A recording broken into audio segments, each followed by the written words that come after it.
ಎಲ್ರಿಗೂ ನಮಸ್ಕಾರ. Welcome back to our channel ನಮ್ಮ ಕನ್ನಡ ಜಗತ್ತು.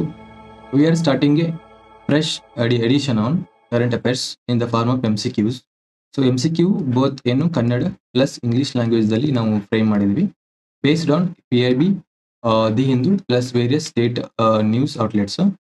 ಸೊ ಇವು ಸ್ಟೇಟ್, ನ್ಯಾಷನಲ್ ಮತ್ತು ಇಂಟರ್ನ್ಯಾಷನಲ್ ನ್ಯೂಸ್ ಕೂಡ ಕವರ್ ಮಾಡಿದ್ವಿ ಇಲ್ಲಿ. ಸೊ MCQsನ ಬೋತ್ ಲ್ಯಾಂಗ್ವೇಜಸ್ ಅಲ್ಲಿ ಎಕ್ಸ್ಪ್ಲೈನ್ ಕೂಡ ಮಾಡಲಾಗುತ್ತೆ, ಇನ್ ಡೀಟೇಲ್ ಆಗಿ ಡಿಸ್ಕಷನ್ ಕೂಡ ಮಾಡಲಾಗುತ್ತೆ. Okay, let's start the first question today's. Okay, first concept ಏನು, digital India initiative. Okay, question ಏನಂತ ನೋಡೋಣ ಫಸ್ಟ್ಗೆ. Which of the following is not a component of the original pillars of the digital India initiative launched in 2015? So ಕನ್ನಡದಲ್ಲಿ actually ಏನಂತ ಹೇಳ್ತಿದ್ದಾರೆ, 2015ರಲ್ಲಿ ಪ್ರಾರಂಭಿಸಲಾದ digital India ಏನಿದೆ ಅಲ್ಲ, ಇದರದ್ದು ಮೂಲ ಸ್ತಂಭಗಳಲ್ಲಿ ಇದು ಕೆಲವು ಕೆಳಗಡೆ ಕೊಟ್ಟಿರೋದು ಭಾಗವಾಗಿಲ್ಲ ಅಂತ ಕೇಳಿದ್ದಾರೆ, ಭಾಗವಲ್ಲ ಅಂತ ಕೇಳಿದ್ದಾರೆ. So not a component. Okay, options ನೋಡೋಣ. Digital infrastructure as a utility, governance and services on demand, digital empowerment of citizens, universal basic internet income. Okay, ಇಲ್ಲಿ answer D is the answer. ಇದು ಏನಂತಾರೆ, ಇದರದ್ದು ಭಾಗವಾಗಿರಲಿಲ್ಲ. 2015 ಸೊ ಜುಲೈ 1 ಸ್ಟಾರ್ಟ್ ಮಾಡ್ತಾರೆ ಏನು, digital India ಇನಿಷಿಯೇಟಿವ್ನ. Okay, ಈಗ 2025ಗೆ so ಎಷ್ಟಾಯಿತು, 10 years ಆಯಿತು. Okay, ಇವಾಗ ಲಾಂಚ್ ಮಾಡಿರ್ತಾರಲ್ಲ, ಇಲ್ಲಿ ಮೂರು ಏನು ಪಿಲ್ಲರ್ಸ್ ಇರುತ್ತೆ, ಸೊ ಆ ಪಿಲ್ಲರ್ಸ್ ಏನಂದ್ರೆ ಡಿಜಿಟಲ್ ಇನ್ಫ್ರಾಸ್ಟ್ರಕ್ಚರ್ ಯುಟಿಲಿಟಿ, ಅಂದ್ರೆ ಡಿಜಿಟಲ್ ಇನ್ಫ್ರಾಸ್ಟ್ರಕ್ಚರ್ನ ಬಿಲ್ಡ್ ಮಾಡೋದು, ಮತ್ತೆ ಗವರ್ನೆನ್ಸ್ ಸರ್ವಿಸಸ್ಗೆ ಏನು ಡಿಮ್ಯಾಂಡು, ಅಲ್ಲಿ ಕೂಡ ಏನು ಡಿಜಿಟಲ್ ಏನು ಮಾಡೋದು, ಅಡಾಪ್ಟ್ ಮಾಡ್ಕೊಳ್ಳೋದು. Next digital empowerment of citizens. Okay, so ಈ ಮೂರು ಏನು ಪಿಲ್ಲರ್ಸ್ ಅಲ್ಲಿ ಗೌರ್ಮೆಂಟ್ ವರ್ಕ್ ಮಾಡಿದೆ. ಫಾರ್ ಎಕ್ಸಾಂಪಲ್ ನಾವು ನೋಡ್ಬೇಕಂದ್ರೆ ಡಿಜಿಟಲ್ ಇನ್ಫ್ರಾಸ್ಟ್ರಕ್ಚರ್ ಎಲ್ಲ ಕಡೆ ಇವಾಗ 5G ಇಂದ ನಾವು ಇವಾಗ 6Gಗೆ ಮೂವ್ ಆಗ್ತಾ ಇದೀವಿ. ನೆಕ್ಸ್ಟ್ ಗವರ್ನೆನ್ಸ್ ಅಂಡ್ ಸರ್ವಿಸಸ್ ನೋಡ್ಬೇಕಂದ್ರೆ ಗವರ್ನೆನ್ಸಸ್ ಅಲ್ಲಿ ಸೊ ಈ ಗವರ್ನೆನ್ಸ್ ನಾವು ಏನು ಅಡಾಪ್ಟ್ ಮಾಡ್ಕೊಂಡಿದ್ವಿ, plus various apps, for example DigiLocker, UMANG app. So ಇವೆಲ್ಲ ಅಂಡರ್ ಏನು ಡಿಜಿಟಲ್ ಇಂಡಿಯಾ ಇನಿಷಿಯೇಟಿವ್ ಅಲ್ಲೇ ಬಂದಿರೋದು. Next digital empowerment of citizens, for example ನಮಗೆ ಜಾಮ್ ಅಂತ ಬರುತ್ತೆ ಕಾನ್ಸೆಪ್ಟ್, ಜನಧನ್ ಆಧಾರ್ ಮೊಬೈಲ್ ಅಂತ ಬರುತ್ತೆ. ಇದರಿಂದ ಇನ್ಕ್ಲೂಸಿವ್ ಪಾಲಿಸಿನ ಗೌರ್ಮೆಂಟ್ ಬಿಲ್ಡ್ ಮಾಡೋಕ್ಕೆ ತುಂಬ ಹೆಲ್ಪ್ ಆಯಿತು. For example DBT in the time of ಏನು ಲಾಕ್ಡೌನ್ ಅಲ್ಲಿ DBT ಬಹಳ ಹೆಲ್ಪ್ ಆಯಿತು. ಲಾಕ್ಡೌನ್ ಟೈಮಲ್ಲಿ DBT ಅಂದರೆ ಡೈರೆಕ್ಟ್ ಬೆನಿಫಿಟ್ ಟ್ರಾನ್ಸ್ಫರ್, ಅಂದರೆ ಬೆನಿಫಿಷರಿ ಯಾರು ಇರ್ತಾರಲ್ಲ, ಸೊ ಅವ್ರ ಅಕೌಂಟ್ಗೆ ಸೊ ಡೈರೆಕ್ಟ್ ಆಗಿ ಗೌರ್ಮೆಂಟ್, ಸೊ ಇಲ್ಲಿ ಮಿಡಲ್ ಬ್ಯಾಂಕ್, ಸೊ ಇಲ್ಲಿ ಏನು ಫಸ್ಟ್ ಏನು ಬೆನಿಫಿಷರಿ ಇದು, ಸೊ ಇವ್ರ ಅಕೌಂಟಿಗೆ ಡೈರೆಕ್ಟ್ ಆಗಿ ಗೌರ್ಮೆಂಟ್ ಮನಿ ವಿತೌಟ್ ಏನು ಇಂಟರ್ಮೀಡಿಯರೀಸ್, ಡೈರೆಕ್ಟ್ ಆಗಿ ಅವ್ರಿಗೆ ಅಕೌಂಟಿಗೆ ಹಣ ಬಂದಿರ್ತಿತ್ತು. ಓಕೆ, ಸೊ ಇಷ್ಟು ಇವನ್ ಹೆಲ್ತ್, ಎಜುಕೇಶನ್, ಇವೆಲ್ಲ ಫೀಲ್ಡಲ್ಲಿ ಡಿಜಿಟಲ್ ಇಂಡಿಯಾ ಇನಿಷಿಯೇಟಿವ್ ತುಂಬಾನೇ ಒಂದು, ಫಾರ್ ಎಕ್ಸಾಂಪಲ್ ಹೇಳ್ಬೇಕಂದ್ರೆ ರೆವಲ್ಯೂಷನ್ ಮಾಡಿದೆ ಅಂತ ಹೇಳ್ಬೋದು ಇಂಡಿಯಾದಲ್ಲಿ. ಸೊ ಅದಕ್ಕೆ ಸೊ ಪ್ರಧಾನ ಮಂತ್ರಿಗಳು ಏನಂತ ಹೇಳಿದ್ದಾರೆ, ಇದಕ್ಕೆ ಇದು ಒಂದು ಪೀಪಲ್ ಮೂವ್ಮೆಂಟ್ ಅಂತ ಕರೆದಿದ್ದಾರೆ, people movement. Okay, so moving to the next concept, steel sector, ಉಕ್ಕಿನ ವಲಯ. ಈ ಒಂದು ಸ್ಟೀಲ್ ಸೆಕ್ಟರ್ ಅಲ್ಲಿ ಸೊ ಏನಾಗುತ್ತೆ, ನಾವು ಕ್ವಶನ್ ನೋಡೋಣ ಫಸ್ಟ್ಗೆ. ಸೊ ಇವತ್ತು ಪ್ರಧಾನಮಂತ್ರಿಗಳು ಟ್ವೀಟ್ ಮಾಡ್ತಾರೆ, ಏನಂತ ಟ್ವೀಟ್ ಮಾಡ್ತಾರೆ, steel sector is the backbone of rising India, which of the following highlights from is post is correct ಅಂತ ಕೊಟ್ಟಿದ್ದಾರೆ. ಓಕೆ, ಕನ್ನಡದಲ್ಲಿ ನೋಡ್ಬೇಕಂದ್ರೆ ಉದಯೋನ್ಮುಖ ಭಾರತದ ಬೆನ್ನೆಲುಬು ಎಂದು ಏನು ಉಕ್ಕಿ ಕರೀತಾರೆ, ಅದಕ್ಕೆ ಸಂಬಂಧಿಸಿದಂತೆ ಕೆಳಗಿನ ಯಾವುದು ಸರಿಯಾಗಿದ್ದಾವೆ ಅಂತ ಕೇಳಿದ್ದಾರೆ. ಓಕೆ, ನಾವು ಆಪ್ಷನ್ಸ್ ನೋಡೋಣ, ಗೊತ್ತಾಗುತ್ತೆ answer. India has become the world's largest steel exporter since 2020. So world's largest exporter ಅಂತೂ ಅಲ್ಲ ನಾವು, ಇದು ರಾಂಗ್ ಆಗುತ್ತೆ. Next, steel production has nearly double since 2014 and India had now aims for 300 million ton per annum production. Million ton per annum ಅಂತಂದ್ರೆ ಒಂದು ವರ್ಷ, per year ಅಂತ ನಂಗಿದೆ. Okay, so ಇದು ನೋಡೋಣ ನಾವು. All steel for defence and high speed rail is imported for superior quality. All steel ಅಂತ ಇಲ್ಲ, ಡಿಫೆನ್ಸ್ಗೆ ಅಂತ ಹೋಗಂಗಿಲ್ಲ. ಓಕೆ, ಇದು ಕೂಡ ರಾಂಗ್ ಆಗುತ್ತೆ. Next, steel sector reforms have focus solely on tariff barriers, solely ಅಂತ ಕೊಟ್ಟಿದ್ದಾರೆ. ಸೊ ಇದು ಕೂಡ wrong. Answer will be B. Okay, steel production has nearly doubled. Actually ಎಲ್ಲಿದೆ 2014 ಇಂದ 2025 ವರೆಗೂ ಏನಾಗಿದೆ, ಸ್ಟೀಲ್ ಪ್ರೊಡಕ್ಷನ್ ಡಬಲ್ ಆಗಿದೆ ಅಂತ ಹೇಳ್ತಿದ್ದಾರೆ. ಓಕೆ, ನೆಕ್ಸ್ಟು 2030ಗೆ ಏನಾಗುತ್ತೆ, 300 ಮಿಲಿಯನ್ ಟನ್ ಪರ್ ಇಯರ್ಗೆ ಪ್ರೊಡಕ್ಷನ್ ಆಗುತ್ತೆ ಅಂತ ಹೇಳ್ತಿದ್ದಾರೆ. ಓಕೆ, ಸೊ ವರ್ಲ್ಡ್ ಅಲ್ಲಿ ಹೈಯೆಸ್ಟ್ ಸ್ಟೀಲ್ ಪ್ರೊಡ್ಯೂಸರ್ ಯಾರು ಅಂದ್ರೆ China. Okay, next India. So ಇಂಡಿಯಾದಲ್ಲಿ ನಾವು ತಗೊಂಡ್ರೆ ಒಡಿಶಾ, ಛತ್ತೀಸ್ಗಢ ಮತ್ತೆ ಜಾರ್ಖಂಡ್ ಬರುತ್ತೆ. ಓಕೆ, ಇವು highest steel producer in India. Okay, so international ಮತ್ತೆ ಇಂಡಿಯಾ ಇದು ಎರಡು ಗೊತ್ತಾಯ್ತಲ್ಲ. So next moving on to the next question. Telangana blast. ಇಲ್ಲಿ ಏನಾಗುತ್ತೆ, ಫಾರ್ಮಾಸ್ಯೂಟಿಕಲ್ ಫ್ಯಾಕ್ಟರಿಯಲ್ಲಿ June 30 ಅಂದ್ರೆ ನಿನ್ನೆ ಬ್ಲಾಸ್ಟ್ ಆಗುತ್ತೆ. ಬ್ಲಾಸ್ಟ್ ಆಗಿಬಿಟ್ಟು ಸುಮಾರು ಜನ ಇಲ್ಲಿ ಪ್ರಾಣ ಕಳ್ಕೊಳ್ತಾರೆ. ಸೊ ಈಗ ಈಗಿನ ಕರೆಂಟ್ ಪ್ರಕಾರ ಮೋರ್ ದೆನ್ 40 ಪೀಪಲ್ ಅಂದ್ರೆ 40ಕ್ಕಿಂತ ಹೆಚ್ಚಿನ ಜನ ಇಲ್ಲಿ ಏನಾಗುತ್ತೆ ಪ್ರಾಣ ಕಳ್ಕೊಂತಾರೆ. ಓಕೆ, ಕ್ವಶನ್ ನೋಡೋಣ ನಾವು. The explosion at Sigachi industries was reportedly triggered by which hazard ಅಂತ ಇದೆ. ಅಂದ್ರೆ ಈ ಇಂಡಸ್ಟ್ರಿಯಲ್ಲಿ ಸ್ಫೋಟ ಸಂಭವಿಸಲು ಕಾರಣವೇನು ಅಂತ. ಓಕೆ, ಆಪ್ಷನ್ಸ್ ನೋಡೋಣ. Chlorine gas leak, ammonia ignition, pressure buildup in spray dryer, sulphuric acid spill. So answer will be pressure buildup in spray dryer. Actually ಇದೇನಂತಂದ್ರೆ ಸಿಗಾಚಿ ಇದೊಂದು ಇಂಡಸ್ಟ್ರೀಸ್ ಇದೆಯಲ್ಲ, ಸೊ ಇದು ಇಂಡಿಯನ್ ಕಂಪ್ನಿನೇ. ಅರೌಂಡ್ 1989 ಇದು ಎಸ್ಟಾಬ್ಲಿಷ್ ಮಾಡ್ತಾರೆ. ಹೈದರಾಬಾದ್ ಬೇಸ್ಡ್ ಇದು, ಹೈದರಾಬಾದಲ್ಲಿ ಇದೆ ಇದು ಹೆಡ್ ಕ್ವಾರ್ಟರ್ಸು. ಇವ್ರೇನು ಮಾಡ್ತಾರೆ, ಮೋರ್ ದ್ಯಾನ್ 40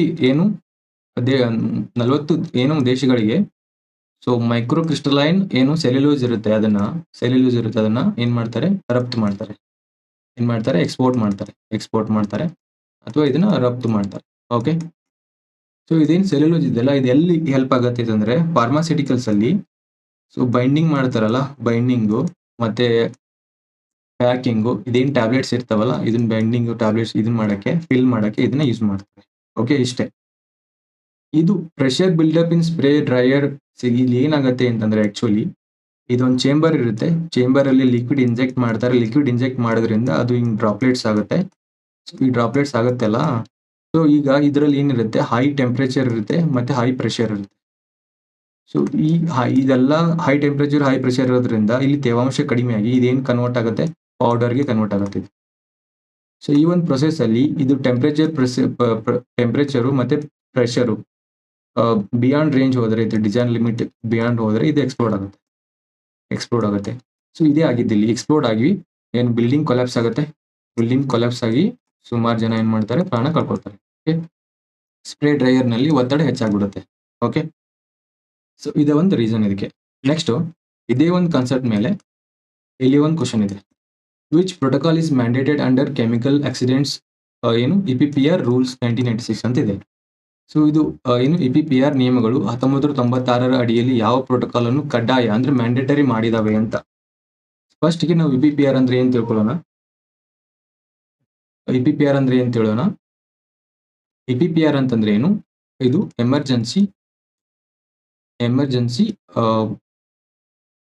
ಎಮರ್ಜೆನ್ಸಿ ಪ್ಲಾನಿಂಗ್ ಮತ್ತೆ ಪ್ರಿಪೇರ್ಡ್ನೆಸ್ ಮತ್ತೆ ರೆಸ್ಪಾನ್ಸ್.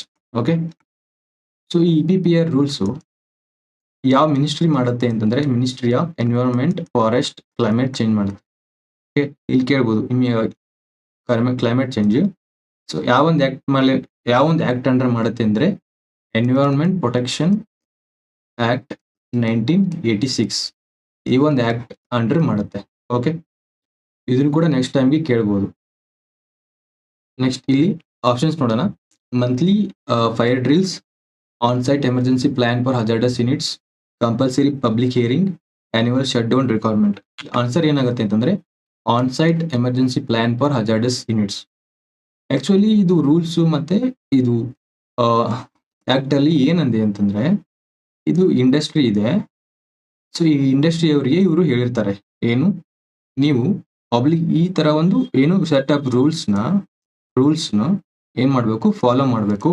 ನೀವು ಏನ್ ಮಾಡ್ತಿದ್ದೀರಾ, ಹೈ ಕೆಮಿಕಲ್ಸ್ನ ಹ್ಯಾಂಡಲ್ ಮಾಡ್ತಿದ್ದೀರಾ. ಕೆಮಿಕಲ್ಸ್ ಇವು ಹ್ಯಾಂಡಲ್ ಮಾಡ್ತಿದ್ದಾಗ ಈ ಕೆಲವೊಂದಿಷ್ಟು ರೂಲ್ಸ್ನ ನೀವು ಫಾಲೋ ಮಾಡಬೇಕು ಅಂತ ಇವರಿಗೆ ಗೈಡ್ಲೈನ್ಸ್ ಕೊಟ್ಟಿರ್ತಾರೆ. ಸೊ ಆ ರೂಲ್ಸ್ ಏನಂತಂದ್ರೆ ಇವರು ಕಂಪ್ನಿಯವ್ರು ಏನೇನು ಮಾಡಬೇಕು ಅಂತಂದರೆ, ಕಂಟ್ರೋಲರ್ನ ಆನ್ ಸೈಟ್ ಕಂಟ್ರೋಲರ್ ಇರಬೇಕು ಅಲ್ಲಿ. ಮತ್ತೆ ಯಾವ ಕೆಮಿಕಲ್ನ ಹ್ಯಾಂಡಲ್ ಮಾಡ್ತಾರೆ ಆ ಕೆಮಿಕಲ್ ನೇಮ್ ಡಿಸ್ಕ್ಲೋಸ್ ಮಾಡಬೇಕು.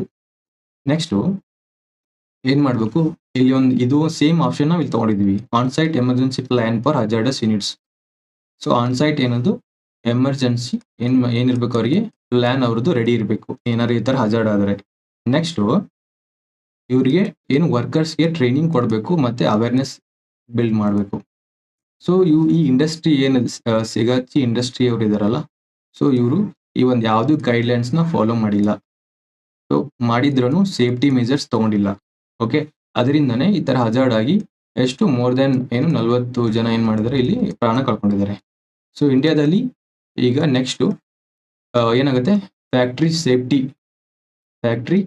ಸೇಫ್ಟಿ ಗೈಡ್ಲೈನ್ಸ್ ನೆಕ್ಸ್ಟ್ ಎಲ್ಲರ ಕನ್ಸರ್ನ್ ಇಲ್ಲೇ ಇರೋದು. ಸೊ ನೆಕ್ಸ್ಟ್ ಏನಾಗುತ್ತೆ ಅಂತ ನಾವು ಇಲ್ಲಿ ನೋಡ್ಬೇಕಷ್ಟೇ.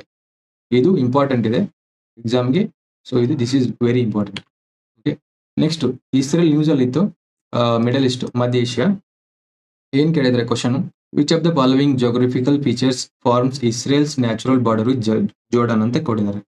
ಕ್ವಶನ್ ಏನಂತಂದರೆ, ಯಾವ ಭೌಗೋಳಿಕ ಲಕ್ಷಣಗಳು ಜೋರ್ಡನ್ನೊಂದಿಗೆ ಇಸ್ರೇಲ್ನ ನೈಸರ್ಗಿಕ ಗಡಿಯನ್ನು ರೂಪಿಸುತ್ತವೆ ಅಂತ. ಜೋರ್ಡನ್ ಮತ್ತು ಇಸ್ರೇಲ್ನ ನೈಸರ್ಗಿಕ ಬಾರ್ಡರ್ ಗಡಿ ಯಾವುದು ಅಂತ ಕೇಳಿದ್ದಾರೆ. ಆಪ್ಷನ್ಸ್ ನೋಡೋಣ. Negev desert, dead sea, mount Hermon, Jezreel valley ಅಂತಿದೆ. So answer will be dead sea. ಇಲ್ಲಿ ಕ್ಲಿಯರ್ ಆಗಿ ನೋಡ್ತೀವಿ ನಾವು, ಡೆಡ್ ಸಿ ಇದೆ, ಇಲ್ಲಿ ಜೋರ್ಡನ್ ಇದೆ, ಮತ್ತು ಇದು ಇಸ್ರೇಲ್. ಸೊ ನಾವು ಇಸ್ರೇಲ್ ನೋಡ್ಬೇಕಂದ್ರೆ ಇಲ್ಲಿ ಕೆಲವೊಂದಿಷ್ಟು ಏನಂದ್ರೆ ನಾವು ಫ್ಯಾಕ್ಟ್ಸ್ನ ನೆನ್ಪಿಡ್ಲೇಬೇಕು. Okay, first Israel border countries ಯಾವ ಬರ್ತವೆ? ಸೊ ಈಜಿಪ್ಟ್ ಬರುತ್ತೆ, ನೀವು ಇಮೇಜಲ್ಲಿ ನೋಡ್ಬೋದು. ಈಜಿಪ್ಟ್ ಬರುತ್ತೆ, ಜೋರ್ಡನ್ ಬರುತ್ತೆ, ಸಿರಿಯಾ ಬರುತ್ತೆ, ಲೆಬನನ್ ಬರುತ್ತೆ. ಸೊ ಇವು 4 countries, 4 countries border with Israel. Next gulf of Aqaba ಅಂತ ಬರುತ್ತೆ, ಗಲ್ಫ್ ಆಫ್ ಅಕಾಬಾ. ಈ ಒಂದು ಏನು ಬರುತ್ತಲ್ಲ ರೀಸನ್ ಇದೆ, gulf of Aqaba bordering countries ಕೂಡ ಕೇಳ್ತಾರೆ. ಸೊ ಬಾರ್ಡರಿಂಗ್ ಕಂಟ್ರೀಸ್ ಯಾವ? ಈಜಿಪ್ಟ್ ಬರುತ್ತೆ, ಇಸ್ರೇಲ್ ಬರುತ್ತೆ, ಸೌದಿ ಅರೇಬಿಯಾ ಬರುತ್ತೆ, ಜೋರ್ಡನ್ ಬರುತ್ತೆ. ಸೊ ಇದೇನು 4 countries bordering with gulf of Aqaba. Next ಏನು ಬರುತ್ತೆ? ಸಿ ಆಫ್ ಗೆಲಿಲಿ ಬರುತ್ತೆ. ಸೊ ಇಲ್ಲಿ ನೀವು ಮ್ಯಾಪಲ್ಲಿ ನೋಡ್ಬೋದು, ನಾವು ಸಿ ಆಫ್ ಗೆಲಿಲಿ ಇಲ್ಲಿದೆ. ಓಕೆ, ಇದು ಇಸ್ರೇಲ್ ಮತ್ತು ಇಸ್ರೇಲ್ ಮತ್ತು ಸಿರಿಯಾ 2 ದೇಶಗಳ ಮಧ್ಯೆ ಬರುತ್ತೆ ಇದು. ಓಕೆ, ನೆಕ್ಸ್ಟ್ ಇನ್ನೊಂದು ಫ್ಯಾಕ್ಟ್ ಏನಂದ್ರೆ, ಗೋಲಾನ್ ಹೈಟ್ಸ್ ಬರುತ್ತೆ ಇಲ್ಲಿ. Golan heights currently administered by Israel. ಇದು ಗೋಲಾನ್ ಹೈಟ್ಸ್ ಇದು ಯಾವ್ಯಾವ ಕಂಟ್ರಿ ಮಧ್ಯೆ ಬಾರ್ಡರ್ ಆಗಿದೆ ಅಂತಂದ್ರೆ, Lebanon, Israel plus Syria. So ಇಲ್ಲಿ ನಾವು ನೋಡ್ಬೋದು, ಇಲ್ಲಿ ಗೋಲಾನ್ ಹೈಟ್ಸ್ ಬರುತ್ತೆ, ಲೆಬನನ್ ಬರುತ್ತೆ, ಇಲ್ಲಿ ಸಿರಿಯಾ ಬರುತ್ತೆ, ಇದು ಇಸ್ರೇಲ್. ಓಕೆ, ನೆಕ್ಸ್ಟು ಇಲ್ಲಿ ಹೆಜ್ಬುಲ್ಲಾ ಏನು ಆತಂಕಿ ಸಂಘಟನೆ ಇದೆಯಲ್ಲ, ಟೆರರಿಸ್ಟ್ ಆರ್ಗನೈಸೇಷನ್. ಇಲ್ಲಿ ಸಿರಿಯಾ ಮತ್ತು ಲೆಬನನ್ ಬೇಸಿಂದಾನೇ ಅಟ್ಯಾಕ್ ಮಾಡ್ತಾರೆ. ಓಕೆ, ಇಸ್ರೇಲ್ ಮೇಲೆ ಅಟ್ಯಾಕ್ ಮಾಡ್ತಾ ಇರ್ತಾರೆ. ನೆಕ್ಸ್ಟು ಇದು ಗಾಜಾ ಸ್ಟ್ರಿಪ್ಪು, ಇಲ್ಲಿ ರಫಾ ಬಾರ್ಡರ್ ಬರುತ್ತೆ. Rafah border between Israel plus Egypt. Okay, ಇದು ವೆಸ್ಟ್ ಬ್ಯಾಂಕು ಇಲ್ಲಿ ಪ್ಯಾಲೆಸ್ತೀನಿಯನ್ಸ್ ಇರ್ತಾರೆ. ಇದು ವೆಸ್ಟ್ ಬ್ಯಾಂಕ್ ಅಂತ ಕರೀತಾರೆ ಅಂದರೆ, ಡೆಡ್ ಸಿ ವೆಸ್ಟಿಗಿದೆ, ಇದಕ್ಕೆ ವೆಸ್ಟ್ ಬ್ಯಾಂಕ್ ಅಂತ ಕರೀತಾರೆ. ಇದು ಕೆಲವೊಂದಿಷ್ಟು ಫ್ಯಾಕ್ಟ್ಸು ಇಸ್ರೇಲ್ ಬಗ್ಗೆ. Next India China.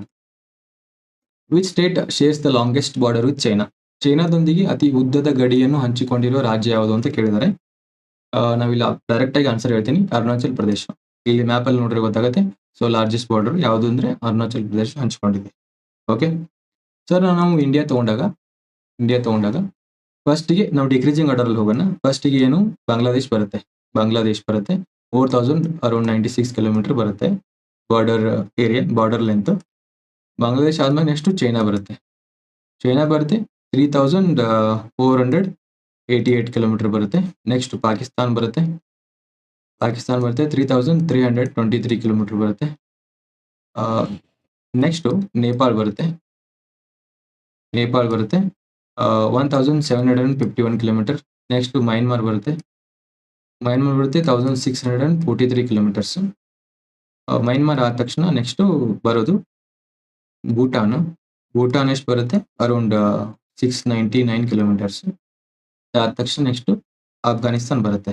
106 kilometre. Okay. So these are ಏನು 7 ಏನು countries bordering with India. 1 2 3 4 5 6 7. Okay. So next question. So Kaveri river ಮೇಲೆ ಇದೆ. ಸೊ ಇಲ್ಲೇನಿದೆ, which is a right bank tributary of Kaveri river ಅಂತ ಕೊಟ್ಟಿದ್ದಾರೆ. ಕಾವೇರಿ ನದಿಯ ಬಲದಂಡೆ ಉಪನದಿ ಯಾವುದು ಅಂತ ಕೇಳಿದ್ದಾರೆ. ಸೊ ನಾವಿಲ್ಲಿ ಆಪ್ಷನ್ಸ್ ನೋಡೋಣ. ಅರ್ಕಾವತಿ, ಹೇಮಾವತಿ, ಭವಾನಿ ಮತ್ತೆ Shimsha. So answer will be Bhavani. ಇಲ್ಲಿ ಭವಾನಿ ಯಾಕಂತ ನೋಡೋಣ. ಸೊ 2 ಪಾಯಿಂಟ್ಸ್ ಕನ್ಸಿಡರ್ ಮಾಡೋಣ ಇಲ್ಲಿ ನಾವು. ಇದು ಒರಿಜಿನ್ ಪಾಯಿಂಟ್, ಅಂದ್ರೆ ಇಲ್ಲಿ ಉಗಮ ಸ್ಥಳ. ಇದು ಒರಿಜಿನ್ ಪಾಯಿಂಟ್, ಉಗಮ ಸ್ಥಳ ಅಂತ ಕರಿತೀವಲ್ಲ. ಸೊ ರಿವರ್ ಉಗಮ ಸ್ಥಳ ಇದು. Kaveri for example Talakaveri. Okay. So ಇಲ್ಲಿಂದ ಹುಟ್ಟಿ ಈ ತರ ಬರುತ್ತೆ, ಈ ತರ ಹರಿದು ಇಲ್ಲಿ ಏನು ಬಂಗಾಳ ಕೊಲ್ಲಿಗೆ, ಬೇ ಆಫ್ ಬೆಂಗಾಲ್ಗೆ ಸೇರುತ್ತೆ. ಓಕೆ. ಸೊ ಇದೇನು ಡೈರೆಕ್ಷನ್ ಇದೆಯಲ್ಲ, ಈ ಡೈರೆಕ್ಷನ್ ಮೇಲೇನೆ ರೈಟ್ ಬ್ಯಾಂಕು ಮತ್ತೆ ಲೆಫ್ಟ್ ಬ್ಯಾಂಕು, ಬಲದಂಡೆ ಮತ್ತೆ ಎಡದಂಡೆ ಕನ್ಸಿಡರ್ ಆಗ್ತವೆ. ಸೊ ಈ ಕಡೆಯಿಂದ ನೋಡಿದಾಗ ಎಡ ಇದಾಗತ್ತೆ, ಲೆಫ್ಟ್ ಇದಾಗತ್ತೆ, ಮತ್ತೆ ಇದು ಬಲ ಆಗುತ್ತೆ, ಇದು ರೈಟ್ ಬ್ಯಾಂಕ್. ಸೊ ಎಡದಂಡೆ ಉಪನದಿಗಳು, ಬಲದಂಡೆ ಉಪನದಿಗಳು. ಸೊ ಇಲ್ಲಿ ಮ್ಯಾಪ್ ಅಲ್ಲಿ ನೋಡಿದಾಗ ಹೇಮಾವತಿ ಮತ್ತೆ ಶಿಂಸಾ, ಕಬಿನಿ ಇವೆಲ್ಲ ಏನಂದ್ರೆ ಇವೆಲ್ಲ ಏನು ಶಿಂಸಾ ಇವೆಲ್ಲ ಏನಂದ್ರೆ ಇವು ಲೆಫ್ಟ್ ಬ್ಯಾಂಕ್, ಇದು ಲೆಫ್ಟ್ ಬ್ಯಾಂಕ್ ಟ್ರಿಬ್ಯೂಟರೀಸ್. ಆಮೇಲೆ ಭವಾನಿ, ನೋಯಿಲ್ ಅಂತಿದೆ, ಅಮರಾವತಿ, ಭವಾನಿ, ಅಮರಾವತಿ ಇವೆಲ್ಲ ಏನು right bank tributaries. Okay. So ಈಗ ಗೊತ್ತಾಯ್ತಲ್ಲ ಹೆಂಗ್ ಡಿಸೈಡ್ ಮಾಡ್ತಾರೆ ಅಂತ. ಓಕೆ. Next Himalayas. ಸೊ ಇಲ್ಲಿ ನಾವು ಏನಾಗುತ್ತೆ ಕ್ವಶನ್ ನೋಡೋಣ. The ICIMOD plus UNFCCC memorandum of understanding focuses on which reason ಅಂತ ಕೊಟ್ಟಿದ್ದಾರೆ. ಅಂದ್ರೆ ಇವೆರಡೂ ಆರ್ಗನೈಸೇಷನ್ ಒಪ್ಪಂದ ಮಾಡ್ಕೊಂಡಿದ್ದಾವೆ, ಯಾವ ಪ್ರದೇಶದ ಮೇಲೆ ಕೇಂದ್ರೀಕರಿಸುತ್ತದೆ ಅಂತಿದೆ. ಓಕೆ. ಫಸ್ಟ್ ನಾವು ಈ ಆರ್ಗನೈಸೇಷನ್ ಬಗ್ಗೆ ನೋಡೋಣ, ನೆಕ್ಸ್ಟ್ ಇದ್ರ ಬಗ್ಗೆ ನೋಡೋಣ. ಓಕೆ. ಸೊ ಈ ಆರ್ಗನೈಸೇಷನ್ ಏನಂತಂದ್ರೆ ಇಂಟರ್ನ್ಯಾಷನಲ್ ಸೆಂಟರ್ ಫಾರ್ ಏನು ಇಂಟಿಗ್ರೇಟೆಡ್ ಮೌಂಟೇನ್ ಡೆವಲಪ್ಮೆಂಟ್ ಇದು. ಓಕೆ. ಸೊ ಇದು 1983 ಎಸ್ಟಾಬ್ಲಿಷ್ ಮಾಡ್ತಾರೆ. ಹೆಡ್ ಕ್ವಾರ್ಟರ್ ಎಲ್ಲಿದೆ? ನೇಪಾಳಲ್ಲಿದೆ, ನೇಪಾಳ ಹೆಡ್ ಕ್ವಾರ್ಟರ್ಸ್. ಸೊ ಇದ್ರದ್ದು ಏನು ಕಂಟ್ರೀಸ್, ಮೆಂಬರ್ ಕಂಟ್ರೀಸ್ 8 ಕಂಟ್ರೀಸ್ ಬರ್ತವೆ. 8 ಕಂಟ್ರೀಸ್ ಏನು? ಇಂಡಿಯಾ ಬರುತ್ತೆ, ನೇಪಾಳ ಬರುತ್ತೆ, ಚೈನಾ ಬರುತ್ತೆ, ಪಾಕಿಸ್ತಾನ್ ಬರುತ್ತೆ. Okay. India, Nepal, China, Pakistan, Afghanistan, Bangladesh, Bhutan, Myanmar. So ಎಷ್ಟು? 8 ಕಂಟ್ರೀಸ್. ಇಂಟಿಗ್ರೇಟೆಡ್ ಏನು ಸೆಂಟರ್ ಫಾರ್ ಏನು international centre for integrated mountain development ಇದು. ಓಕೆ. ಇದು ಯಾಕೆ ಈ ತರ ಅಂಡರ್ಸ್ಟ್ಯಾಂಡಿಂಗ್ ಏನು ಒಪ್ಪಂದ ಮಾಡ್ಕೊಂಡಿದ್ದಾರೆ ಅಂತಂದ್ರೆ, ಏನಾಗ್ತಿದೆ ಕ್ಲೈಮೇಟ್ ಚೇಂಜ್ ಇಂದ ಗ್ಲೇಷಿಯರ್ಸ್ ಮತ್ತೆ ಕ್ಲೈಮೇಟ್ ಏನು ಟೆಂಪರೇಚರ್ ಏನು ಇನ್ಕ್ರೀಸ್ ಆಗ್ತಾ ಇದೆ. ಸೊ ಈ ಒಂದು ರೀಸನ್ ಅಲ್ಲಿ ಅದು ತುಂಬಾನೇ ನೋಡಕ್ ಸಿಗ್ತಾ ಇದೆ. ಸೊ ವರ್ಲ್ಡ್ಗಿಂತ ಏನು ಜಗತ್ತಿನಕ್ಕಿಂತ ಇಲ್ಲಿ ಈ ಒಂದು ರೀಸನ್ ಅಲ್ಲಿ ಜಾಸ್ತಿ ಆಗಿದೆ ಇದು. ಮತ್ತೆ ಈ ಒಂದು ಹಿಮಾಲಯಸ್ ಏನಿದಾವಲ್ಲ, ಈ ಹಿಮಾಲಯಸ್ ಸಪೋರ್ಟೆಡ್ ನಿಯರ್ಲಿ ಏನು 2 ಬಿಲಿಯನ್ ಪಾಪ್ಯುಲೇಷನ್, ಏನು 2 ಬಿಲಿಯನ್ ಪಾಪ್ಯುಲೇಷನ್. ಸೊ ಈ ಒಂದು ಸ್ಟಡಿ ಮಾಡೋಕ್ಕೆ ಈ ಒಂದು ರೀಸನ್ ತುಂಬಾನೇ ಇಂಪಾರ್ಟೆಂಟ್ ಆಗುತ್ತೆ, ಅದಕ್ಕೆ ಮೆಮೊರಂಡಮ್ ಆಫ್ ಅಂಡರ್ಸ್ಟ್ಯಾಂಡಿಂಗ್ ನ ಮಾಡ್ಕೊಂಡಿದ್ದಾರೆ. ಓಕೆ. ನೆಕ್ಸ್ಟ್ UNFCCC ನೋಡೋಣ. ಇದು United nation framework on climate change ಇದು. ಓಕೆ. ಇದೇನ್ ಮಾಡುತ್ತೆ, ಕಾಪ್ ಪ್ರತಿ ವರ್ಷನೂ ಕಾನ್ಫರೆನ್ಸ್ ಮಾಡ್ತಾರೆ ಒಂದೊಂದು ಏನೋ ರೀಸನ್ ಅಲ್ಲಿ. ಫಾರ್ ಎಕ್ಸಾಂಪಲ್ ಇತ್ತೀಚೆಗೆ ಈಗ ನಡೆಯೋದು COP30 ಕಾನ್ಫರೆನ್ಸ್ ಆಫ್ ಪಾರ್ಟೀಸ್ 35 ನಡೀತಾ ಇದೆ. ಓಕೆ. ಎಲ್ಲಿ ನಡೀತಾ ಇದೆ? ಬೆಲೆನ್, ಇದು ಏನು ಬ್ರೆಜಿಲ್ ಅಲ್ಲಿ ನಡೀತಾ ಇದೆ. ನೆಕ್ಸ್ಟ್ 31 ಎಲ್ಲಿ ನಡೆಯುತ್ತೆ? ಆಸ್ಟ್ರೇಲಿಯಾದಲ್ಲಿ ನಡೆಯುತ್ತೆ. ಸೊ 29 ಎಲ್ಲಿ ನಡೆದಿತ್ತು? ಬಾಕು, ಅಜರ್ಬೈಜಾನ್ ಅಲ್ಲಿ ನಡೆದಿತ್ತು. ಓಕೆ. ಇದರಲ್ಲಿ ಇಂಪಾರ್ಟೆಂಟ್ ಏನಂದ್ರೆ ಪ್ಯಾರಿಸ್ ಅಗ್ರಿಮೆಂಟ್ ಏನು ಕಾಪ್ ಏನಂತ ಕರಿತೀವಿ? COP15 ಅಂತ ಕರಿತೀವಿ. Paris agreement COP15. Okay. So yearly ನಡೆಯುತ್ತೆ ಇದು. ಓಕೆ. ಇಲ್ಲೆಲ್ಲ ಫೋಕಸ್ ಮಾಡ್ತಾರೆ ಅಂದ್ರೆ ಟೆಂಪರೇಚರ್ ಇನ್ಕ್ರೀಸ್ ಆಗ್ತಾ ಇದೆ. ಸೊ ಬಿಯಾಂಡ್ ಏನು 1.5 ಡಿಗ್ರಿ ಸೆಲ್ಸಿಯಸ್ ಹೋಗಬಾರ್ದು. ಸೊ 2100ಗೆ ಅಂದ್ರೆ ಈ ಒಂದು ವರ್ಷಕ್ಕೆ ಏನಾಗುತ್ತೆ, ನಿಯರ್ಲಿ 3 ಡಿಗ್ರಿ ಸೆಲ್ಸಿಯಸ್ ಆಗುತ್ತೆ ಎವರೇಜ್ ಗ್ಲೋಬಲ್ ಟೆಂಪರೇಚರ್ ಅಂತ ಹೆಚ್ಚಾಗುತ್ತೆ ಅಂತ ಹೇಳ್ತಾ ಇದೆ. Okay. Moving to the next question. Cauvery ಜಲಾನಯನ, ಕಾವೇರಿ ಬೇಸಿನ್ ಬಗ್ಗೆ ಇದೆ. Which tribes associated with Cauvery basin reasons ಅಂತ ಇದೆ. ಓಕೆ. ಏನು ಕಾವೇರಿ ಜಲನಯನ ಪ್ರದೇಶಗಳೊಂದಿಗೆ ಯಾವ ಬುಡಕಟ್ಟು ಜನಾಂಗದವರು ಸಂಬಂಧ ಹೊಂದಿದ್ದಾರೆ ಅಂತಿದೆ. ಡೈರೆಕ್ಟ್ ಆನ್ಸರ್ ಹೇಳ್ತೀನಿ, ಟೋಡಾಸ್ ಮತ್ತೆ ಇರುಳಾಸ್. ಸೊ ಇದು ಪ್ರಿವಿಯಸ್ KS ಬಾರಿ ಎಕ್ಸಾಮ್ಗೆ ಇಲ್ಲಿ ಕೇಳಿದ್ದಾರೆ ಕ್ವಶನ್, ಅದಕ್ಕೆ ಡೈರೆಕ್ಟ್ ಆಗಿ ತಗೊಂಡಿದೀವಿ ನಾವು. ಓಕೆ, ನೆಕ್ಸ್ಟ್ ಮೂಲಭೂತ ಹಕ್ಕುಗಳು, ಫಂಡಮೆಂಟಲ್ ರೈಟ್ಸ್. ಓಕೆ, ಸೊ ಇತ್ತೀಚೆಗೆ ಸೆಕ್ಯುಲರಿಸಮ್ ಅಲ್ಲಿ ನ್ಯೂಸ್ ಅಲ್ಲಿ ಇತ್ತು.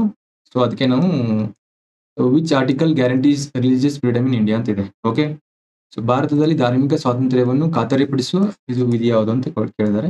ಸೊ ಆನ್ಸರ್ ವಿಲ್ ಬಿ ಏನು ಆರ್ಟಿಕಲ್ 25. ಸೊ ರೈಟ್ ಟು ಏನು ರಿಲಿಜಿಯಸ್ ಫ್ರೀಡಮ್ ಆರ್ಟಿಕಲ್ ಏನು 25 ಇಂದ 28 ತನ ಏನ್ ಮಾಡ್ತವೆ, right to religious freedom ಹೇಳ್ತವೆ. Okay, article 25 ಇಂದ 28 ತನಕ. Okay, this is all about some today's ಏನು ಇಂಪಾರ್ಟೆಂಟ್ ಕರೆಂಟ್ ಅಫೇರ್ಸ್. ನಾವು MCQ ಫಾರ್ಮೆಟ್ ಅಲ್ಲಿ ಕವರ್ ಮಾಡಿದೀವಿ, ಪ್ಲಸ್ ಏನು ಸ್ಟ್ಯಾಟಿಕ್ ಪಾರ್ಟ್ ಕೂಡ ಟಚ್ ಮಾಡಿದೀವಿ. ಸೊ ಈ ಒಂದು ಇನಿಷಿಯೇಟಿವ್ ನಿಮಗೆ ಇಷ್ಟ ಆಗಿದ್ರೆ please support us. Thank you, on and out.